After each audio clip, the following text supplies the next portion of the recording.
ఇల్లు కట్టి చూడండి, పెళ్లి చేసి చూడండి అనే సామెత మాకైతే చిన్నప్పుడైతే అర్థం కాలేదు. ఇప్పుడైతే అర్థమవుతుంది. ఏదో నెల్లూరుకొచ్చేసి ఇల్లులు కట్టేసి బాగా సంపాదించేద్దాం, బాగా చేసేద్దాం అనే వచ్చాము. కానీ ఇప్పుడు చూస్తుంటే స్టార్టింగ్ ఇల్లు కట్టినప్పటి నుంచి ఇప్పుడు దాకా ప్రతి ఒక్క విషయంలో ప్రతి పాయింట్ సెలెక్ట్ చేసుకొని వన్ బై వన్ ఇలాగా టైల్స్ కానించి పిఓపి సీలింగ్ డిజైన్స్ కానించి వాల్ కేరు పెయింట్స్ ఇలా అన్ని వర్కర్స్ని మెయింటైన్ చేసేసరికి నైట్ ఏ టైం అవుతుందో కూడా మాకైతే అర్థం కావట్లేదు.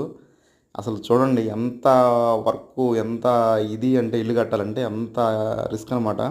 ఇలా మేమైతే ఈ హౌసెస్ని కట్టి సేల్ చేద్దామని అయితే స్టార్ట్ చేసాము. ఇప్పుడు టైల్స్ దగ్గరకు వచ్చాము. ఈ టైల్స్ వచ్చేసరికి 4x6 టైల్స్. ఇవి డైరెక్ట్గా ఫ్యాక్టరీ నుంచి తెచ్చామన్నమాట.